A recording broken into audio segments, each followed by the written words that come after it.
crossing the line. All of you well-behaved Twitch chatters, shout out to you guys.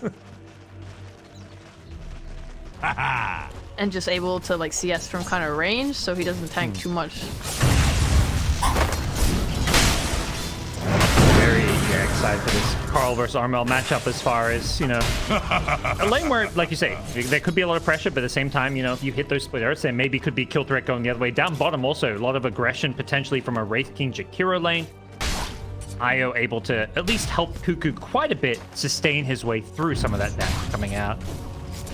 And then you've got top lane where I feel like nothing's going to happen because DJ is just going to pull waves. So that's going to be a less exciting of a lane. I'm actually interested if he does pull away. I actually think Tide is strong enough to sit in this lane if he buys... I don't see how they're making plays, and I don't think Tide can rush a Blink. He definitely needs a hood. I'm not sure if he'll then go Blink or if he'll go for something else. Like, maybe he wants Caliber this game, Axe this game.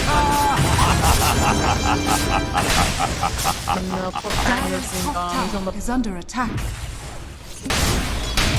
Laning Sage Pengu thinks does have the Salve Tango, so can sustain his way through this one. But that is gonna make it lane for him.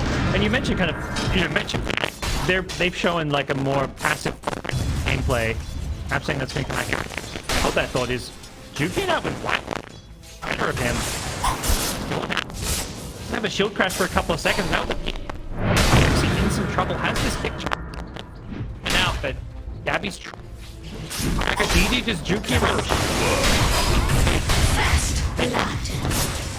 Gabbi's gonna get low, but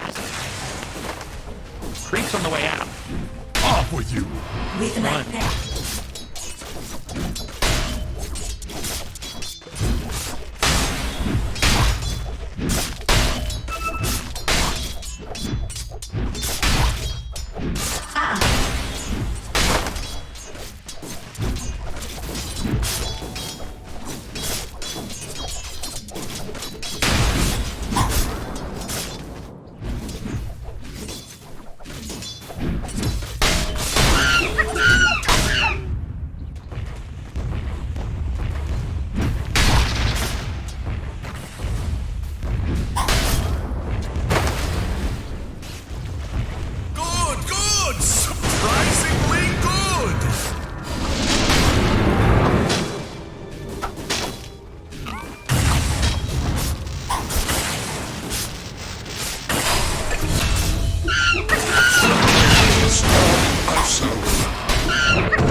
Doesn't it? Coming in and taking over this enemy jungle. Rely on. So T1 do get the bottom T1 tower, a bit of a, you know, a trade when it comes to the moves they're making, but it is possible. T1, they come back and they're defending top. They've got level 3 glimpse to catch DJ's Pangolier here. He's just going to go for a TP out. The split earth comes too late, so Carl doesn't even end up passing it, knowing that he's going to TP out successfully. Nice play from DJ to get away. I think if you can get early Blink and kill Lina with it. Okay. Rolling Thunder looking to start a fight here perhaps. They've got the Ravage, but we'll need a Soaring or some Magic 1 charges. Jabs charging it forward.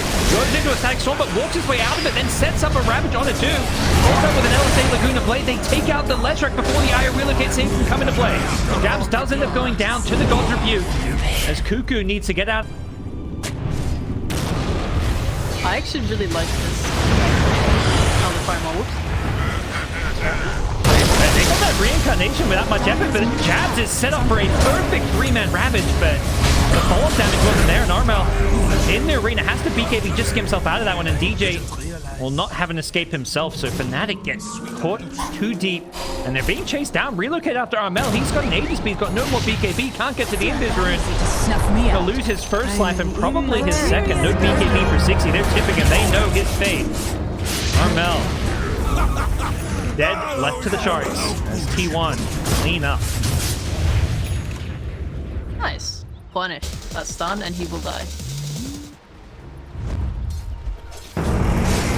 What happened from the front line? The stun pull. He's inside the arena. This is there as well. They come.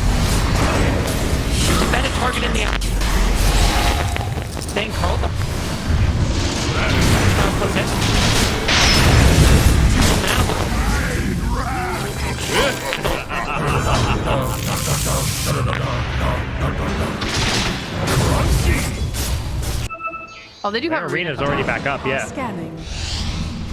He Armel, but he's got BKB, so this could be a game of reaction time if they go on him. They get the glimpse back. He's not gonna... Okay, he gets glimpse and BKBs. Post-glimpse, Gabbi blinks into the BKB of his own. They want this Armel Lina. He gets back to the safety of his tower, but now with Gabbi blinking in, but his BKB wearing off means Armel is still alive for now. Rolling them from DJ. He misses Gabbi, unfortunately, and Armel now in trouble, but gets glimmered up.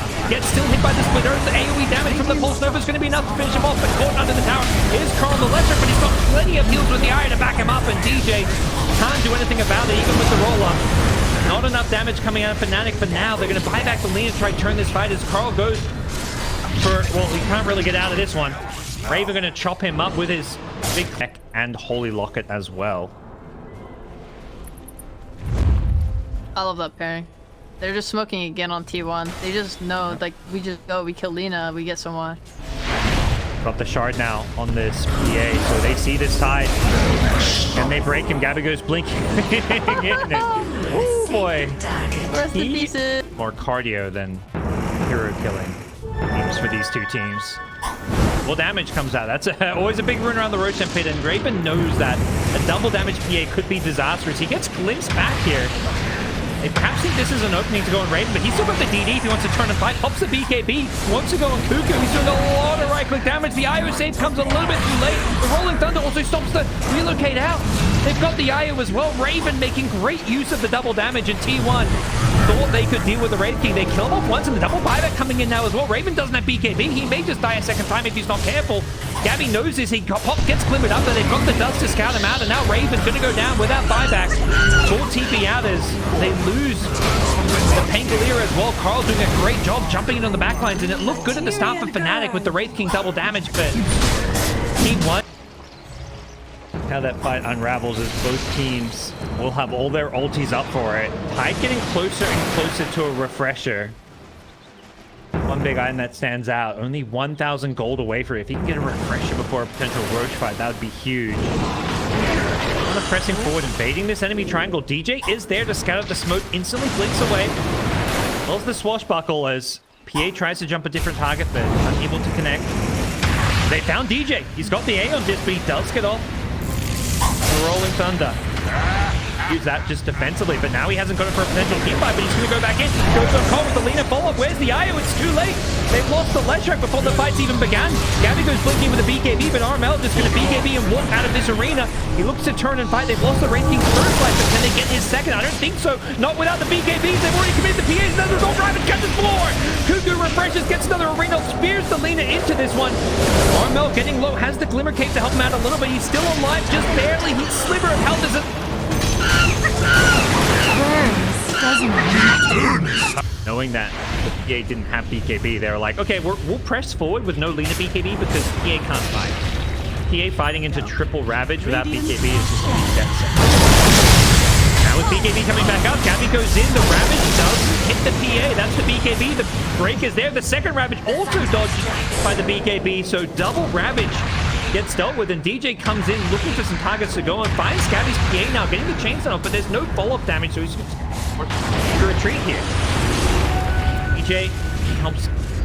It's all good. You're 1 Rax down, no problem. You actually have 1 Rax advantage. Technically still. T1 smoke going to be foiled by putting this Observer ward, revealing the fact they were smoked up, I believe. Put that ward next to an enemy sentry and exactly what's going on, and Fnatic are going to smoke right into them.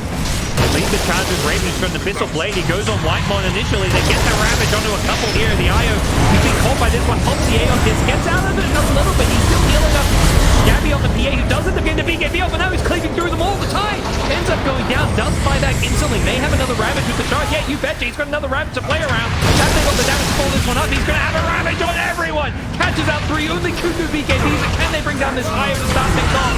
They need to deal with this pesky IO, but they're dropping like flies. The PA doing so much damage in this fight.